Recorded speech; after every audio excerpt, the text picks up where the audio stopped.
नमस्कार किसान भाइयों बहनों, आप देख रहे हैं दूरदर्शन किसान कृषि दर्शन कार्यक्रम में आप सभी का स्वागत है। मैं हूं अदिति शर्मा। किसान भाइयों बहनों, कई वर्षों से कृषि दर्शन कार्यक्रम आप तक खेती किसानी से जुड़ी महत्वपूर्ण जानकारियां पहुंचाता आया है और आगे भी हम इस सिलसिले को यूं ही जारी रखेंगे। आज इस दिशा में हम आपके लिए हमारे तीनों सेगमेंट्स विज्ञान और किसान, कृषि स्टार्टअप और फार्मिंग इंडिया के जरिए कुछ महत्वपूर्ण जानकारियां लेकर आए हैं। तो फिर आइए आज के इस अंक की शुरुआत करते हैं। आइए किसान भाइयों बहनों, कार्यक्रम की शुरुआत करें हमारे पहले सेगमेंट विज्ञान और किसान से। हम सभी जानते हैं कि खेती किसानी में जल की कितनी महत्ता होती है, लेकिन हमारे देश की बात करें तो अभी भी कई ऐसे क्षेत्र हैं जो खेती के लिए बारिश के पानी पर निर्भर करते हैं और पानी की कमी के चलते हमारी जो फसलें हैं उनकी बढ़वार पर इसका बुरा असर भी पड़ता है। लेकिन बता दें आपको कि सूक्ष्म सिंचाई पद्धतियां पानी की कमी की जो समस्या है उसमें बेहतर समाधान बनकर सामने आई हैं। बता दें आपको कि दलहन का कटोरा कहे जाने वाले हमीरपुर जिले में सूक्ष्म सिंचाई पद्धतियां काफी मददगार साबित हुई हैं, काफी कारगर साबित हुई हैं और खेती किसानी को बेहतर बनाने में काफी सफल भी हुई हैं। आइए इसके बारे में विस्तार से जानते हैं। बुंदेलखंड पानी की भारी कमी से जूझ रहा है। सूखा एक तरह से यहाँ की नियति बन गया है। पानी की कमी के कारण पैदावार कम होती है और किसान परेशान रहते हैं। जाहिर है हमीरपुर जिले में भी सिंचाई सुविधाओं की कमी है। यहाँ लगातार बारिश में कमी दर्ज की जा रही है। पूरे जिले की सिर्फ 27.7% भूमि ही सिंचित है। बाकी 72.3% जमीन बारिश के पानी पर निर्भर है। कम पानी की वजह से दलहनी फसल अच्छी नहीं होती और वो मुरझा जाती है। ऐसे में वैज्ञानिकों ने सिंचाई के दूसरे तरीके अपनाने के लिए किसानों को प्रेरित किया। ऐसे तरीके जो कम पानी में ज्यादा जमीन की सिंचाई कर सके। स्प्रिंकलर यानी फव्वारा और ड्रिप यानी टपक सिंचाई प्रणाली ऐसे ही इलाकों के लिए बनी है। हमीरपुर के कुरारा में स्थित कृषि विज्ञान केंद्र के वैज्ञानिकों ने किसानों के बीच इन सिंचाई प्रणालियों का प्रचार प्रसार किया और जगह जगह उनका प्रदर्शन किया। मकसद था सिंचाई जल की उपयोग दक्षता को बढ़ाना। ऐसा करने से दलहन में कम उत्पादन की समस्या से बचा जा सकता था। वैज्ञानिकों की टीम ने हालात का विश्लेषण किया और पाया कि दलहन उगाने वाले किसान अक्सर प्रवाहित सिंचाई करते हैं, जबकि इस फसल को हल्की सिंचाई की जरूरत होती है।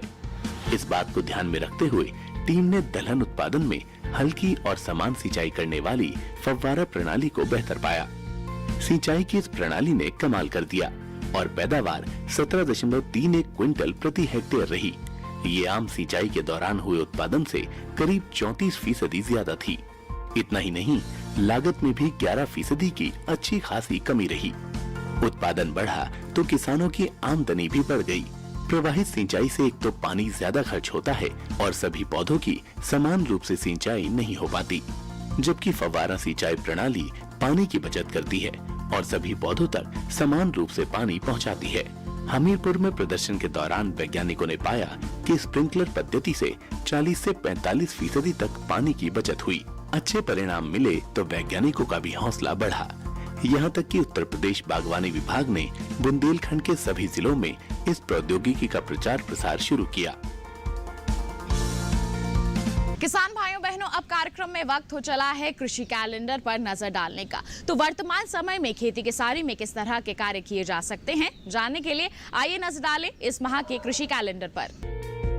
मार्च माह में किसान भाई खीरे की बुआई कर सकते हैं। खीरे की खेती के लिए सबसे पहले खेत में मेड़ बनाएं। इसकी बुआई लाइन से लाइन में ही करें। लाइन से लाइन की दूरी 1.5 मीटर और पौध से पौध की दूरी 1 मीटर रखें। बुआई के 20 से 25 दिन बाद निराई गुड़ाई करनी चाहिए। खीरे की खेती में खरपतवार को खेत से बाहर ही रखें। किसान भाइयों बहनों, इसी के साथ कार्यक्रम में वक्त हो चला है एक छोटे से ब्रेक का। आप कहीं मत जाइए, जल्द ही हाजिर होंगे। बने रहिए दूरदर्शन किसान पर और देखते रहिए हमारा कार्यक्रम कृषि दर्शन।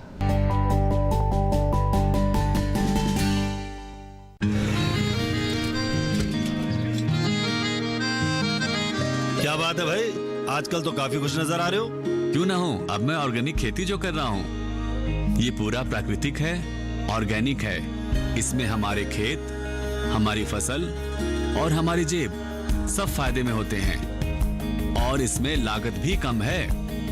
जी हाँ, आप भी ऑर्गेनिक खाद का प्रयोग करें, अपनी फसल और मिट्टी को तंदुरुस्त बनाएं। और आपकी आमदनी में इजाफा करें। अधिक जानकारी के लिए किसान call centre toll free number 1800-180-1551 पर कॉल करें और लॉग ऑन करें kisan.gov.in और farmer.gov.in। कृषि और किसान कल्याण मंत्रालय द्वारा किसान हित में जारी।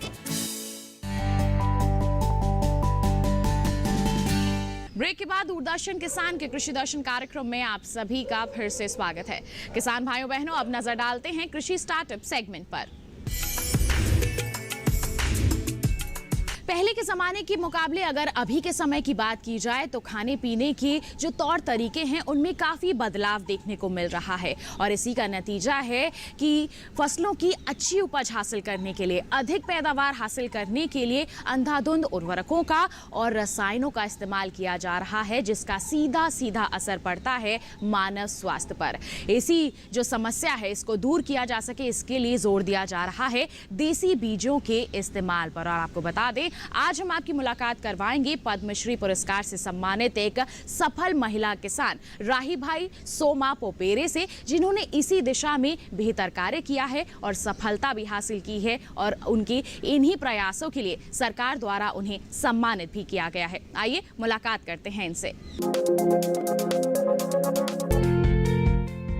बीज माता के नाम से मशहूर महाराष्ट्र की राहीबाई सोमा पोपेरे को देसी बीजों के संरक्षण के लिए भारत सरकार ने पद्मश्री पुरस्कार से नवाजा है। जिला कुंभालने के अंबेडकर नगर की रहने वाली राहीबाई ने अपने कच्चे घर में बीज बैंक बना रखा है।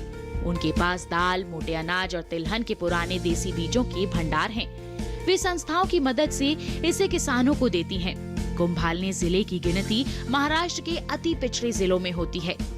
राहीबाई यहाँ के किसानों को बिना किसी रसायन के प्रयोग की खेती सिखाती हैं और उन्हें पुराने बीजों से होने वाले फायदों के बारे में बताती हैं।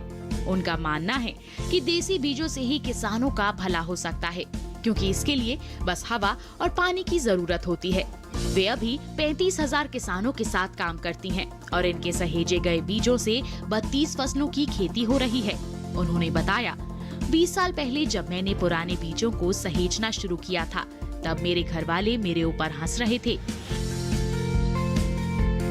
लेकिन मैंने घर से मना कर दिया था कि बाजारों से मिलने वाले हाइब्रिड बीज से हम खेती नहीं करेंगे और न ही उस फसल को खाएंगे। 12 साल की उम्र में मेरी शादी हो गई थी।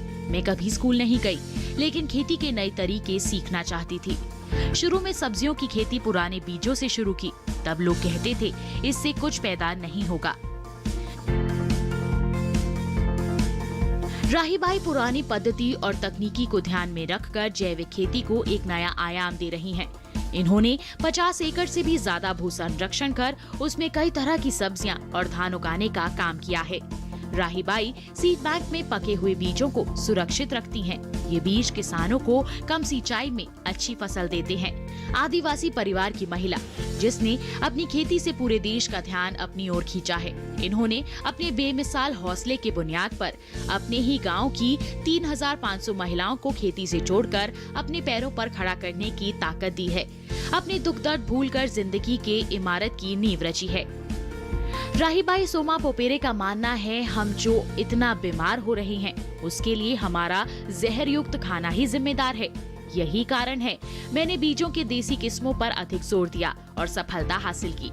हम इतना उगा सकते हैं जिससे हमारा काम चल जाएगा, इसलिए हमें खेती की पुरानी पद्धति और देसी बीजों की ओर लौटना होगा।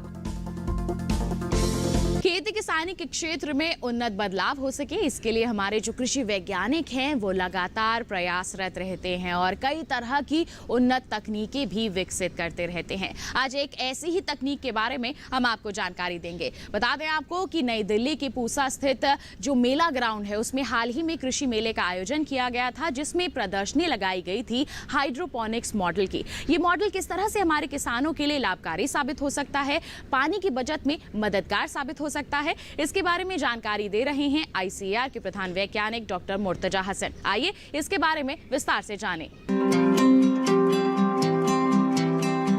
हॉर्टिकल्चर डिवीजन के इस स्टॉल में एक मॉडल भी लगाया गया है जिसके जरिए हमारे किसानों को जागरूक किया जा रहा है। बागवानी के क्षेत्र में डॉक्टर मुर्तजा हसन हमारे साथ मौजूद हैं। मैं चाहूंगी कि वो इस मॉडल को विस्तार से समझाएं कि क्या कुछ खास बातें हैं इस मॉडल की। हाइड्रोपोनिक्स खेती की ये जो मॉडल है इसे हम वर्टिकल फार्मिंग भी कहते हैं और आप देख रहे हैं किसान भाई कि किस तरह से यहाँ पर हम खास करके हरी पत्तेदार सब्जियाँ और हाई वैल्यू वेजिटेबल्स जो है वो हाइड्रोपोनिक्स तकनीक जिसमें कि पानी और खाद का नियंत्रण प्रवाह होता है और इस तकनीक द्वारा हम पौधों को अलग अलग लेयर जिसे हम मल्टी लेयर कहते हैं। ये जो मॉडल है इसमें हम 100 पौधे को एक साथ उगा सकते हैं और देखते हैं कि ये जो 100 पौधे का मॉडल है इस मॉडल में 3 लेयर है, 1 2 ये 3 लेयर है।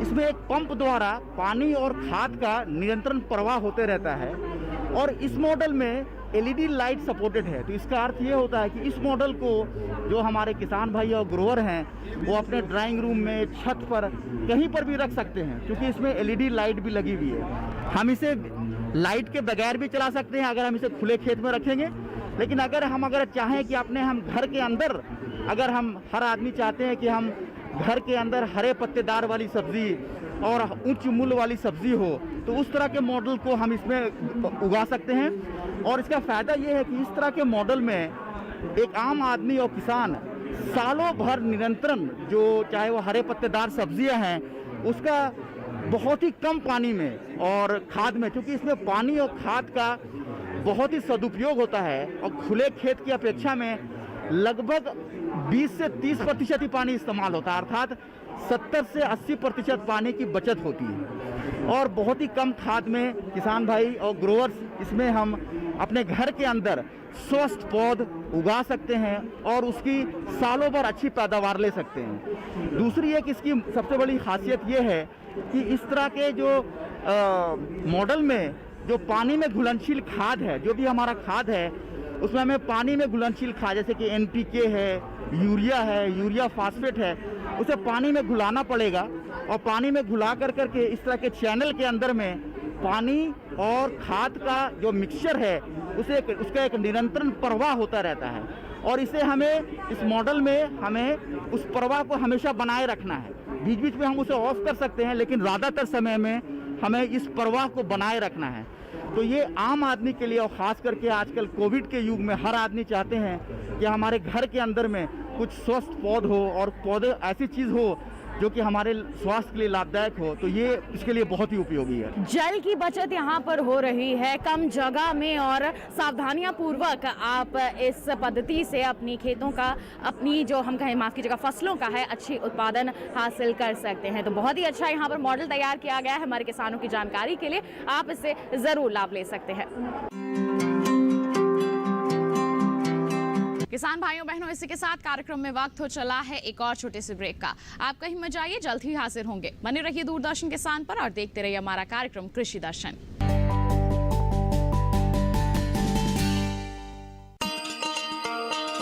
किसान भाइयों गांठ बांध लो, गांठ बांध लो, बात बहुत है काम की, समृद्धि के पैगाम की। मिट्टी के मिजाज को समझो, मिट्टी के हर राज को समझो, मिट्टी की तुम जांच कराओ, मुफ्त सॉइल हेल्थ कार्ड ले जाओ। कभी मुनासिब बीज लगाओ, सही किस्म की खाद ले आओ, जितनी जरूरी उतनी डालो, सही मात्रा खुद पहचानो, इसको अपना मंत्र बना लो, मिट्टी की सेहत तो जानो। बात बहुत है काम की, कम लागत अधिक वरदान की। किसान भाइयों गांठ बांध लो, आज ही मिट्टी की जांच कराएं, राज्य सरकार के कृषि अधिकारी से संपर्क करें और मुफ्त में सॉइल हेल्थ कार्ड पाएं। कृषि और किसान कल्याण मंत्रालय द्वारा किसान हित में जारी। ब्रेक के बाद दूरदर्शन किसान के कार्यक्रम कृषि दर्शन में आप सभी का फिर से स्वागत है। अब कार्यक्रम में वक्त है फार्मिंग इंडिया सेगमेंट का। हमारा देश एक कृषि प्रधान देश है और यहाँ पर खेती किसानी के क्षेत्र में अपार संभावनाएं हैं और यही कारण है कि हमारे देश में खेती किसानी के क्षेत्र में आए दिन कुछ नया होता रहता है और हमारे देश की सरकार भी खेती के क्षेत्र को बढ़ावा देने के लिए नित नई और सफल योजनाएं बनाती रहती है।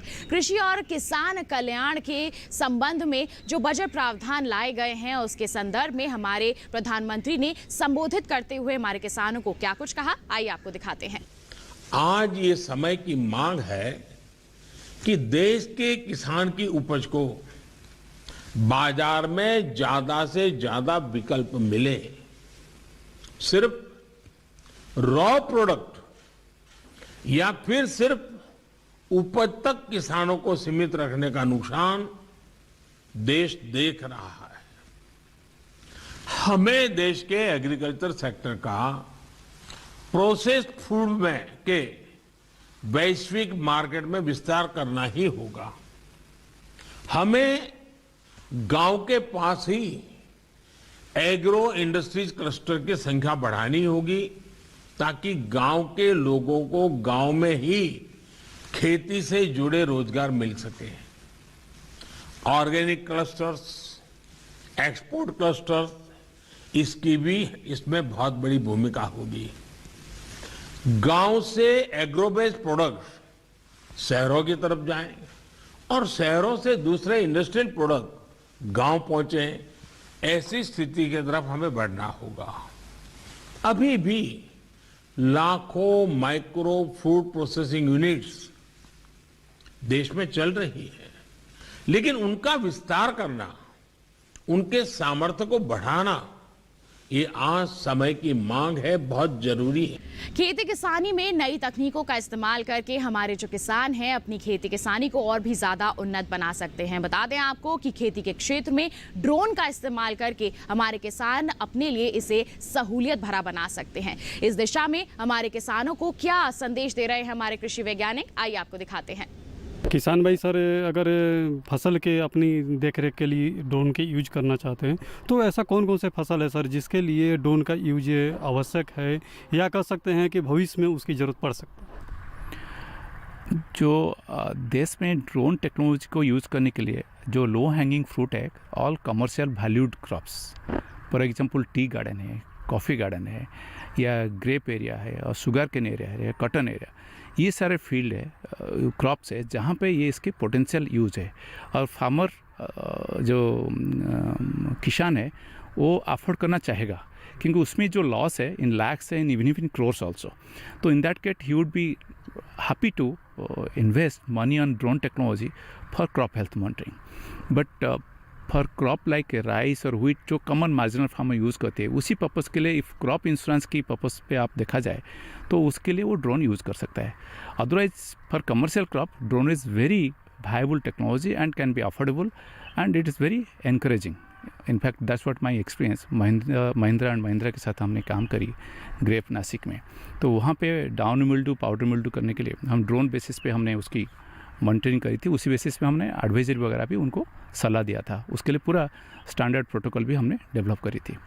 तो यही चासी भाई, किसान भाई है जो ग्रेप और कॉफ़ी और टी या सारे वैल्यू एडेड क्रॉप जो ग्रो करते हैं, उनके लिए ये टेक्नोलॉजी बहुत लाभदायक है, ये हो सकती है। हमारी सरकार कृषि बुनियादी ढांचे को मजबूत करने के लिए निरंतर प्रयासरत है और पिछले साल कृषि अवसंरचना कोष की घोषणा भी की गई थी। इसके तहत 1 लाख करोड़ रुपए का प्रावधान भी है जो फसल की कटाई के उपरांत उपयोग में लाया जाएगा। किस तरह से हमारे किसान इससे आर्थिक रूप से मजबूती प्राप्त कर सकते हैं, आइए जानते हैं।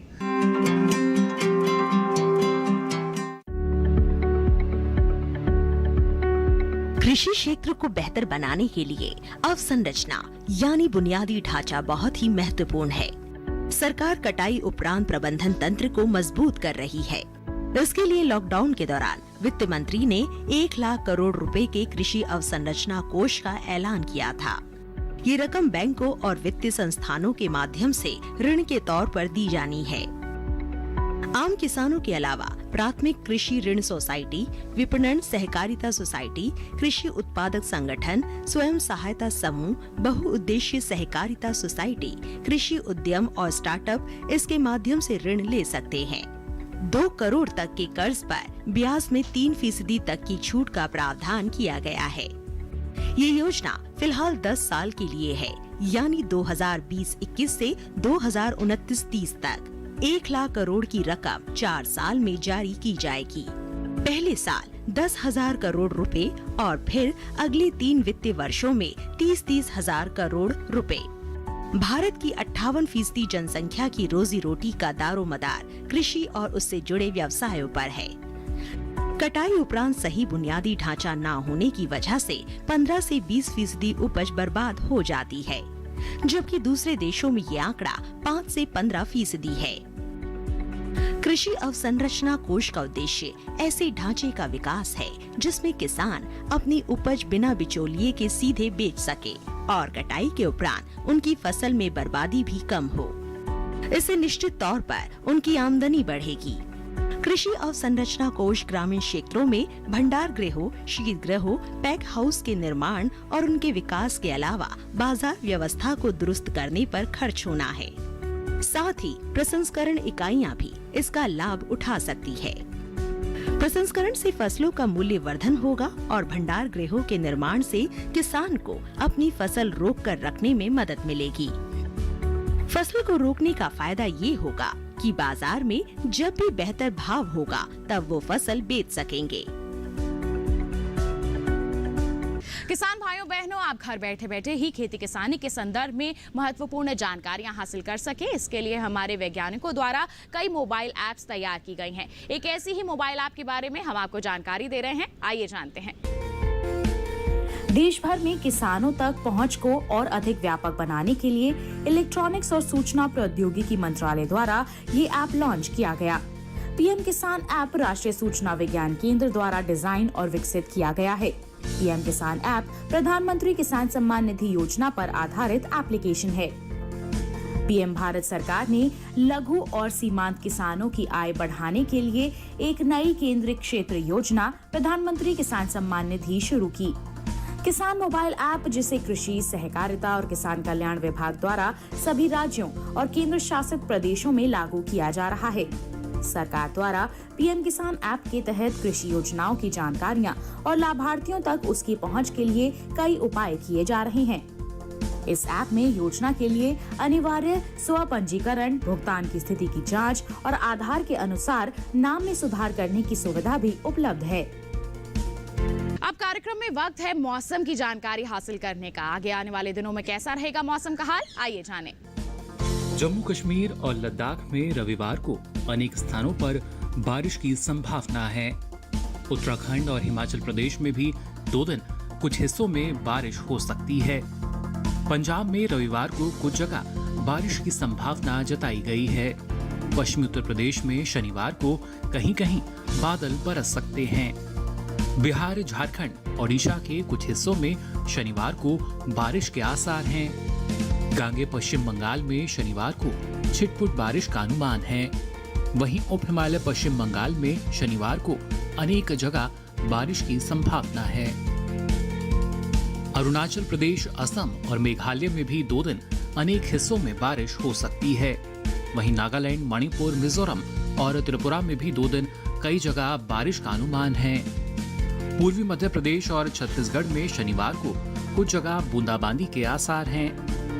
वहीं केरल, तमिलनाडु और पुदुचेरी में भी 2 दिन कुछ जगह बारिश हो सकती है। आइए अब कार्यक्रम में आपको दिखा दें हम देश की अलग अलग मंडियों का हाल। गुजरात की जंबूसर मंडी में गेहूं का मंडी भाव रहा 1,800 रुपए से 2,000 रुपए प्रति क्विंटल। राजस्थान की बेगू मंडी में गेहूं का भाव रहा 1,550 रुपए से 1,610 रुपए प्रति क्विंटल। गंगापुर सिटी मंडी में गेहूं का भाव रहा 1,601 रुपए से 1,645 रुपए प्रति क्विंटल। राजस्थान की गंगापुर सिटी मंडी में बाजरा का भाव रहा 1,100 रुपए से 1,175 रुपए प्रति क्विंटल। राजस्थान की जयपुर मंडी में बाजरे का भाव रहा 1217 रुपए से 1231 रुपए प्रति क्विंटल। उत्तर प्रदेश की आगरा मंडी में बाजरे का भाव रहा 1230 रुपए प्रति क्विंटल से 1270 रुपए प्रति क्विंटल और उत्तर प्रदेश की ही हाथरस मंडी में बाजरा का भाव रहा 1200 रुपए से 1215 रुपए प्रति क्विंटल। अब किसान भाइयों बहनों, कार्यक्रम में वक्त है ट्विटर प्लेट पर नजर डालने का। तो क्या कुछ खास है हमारी ट्विटर प्लेट पर, आइए देखें।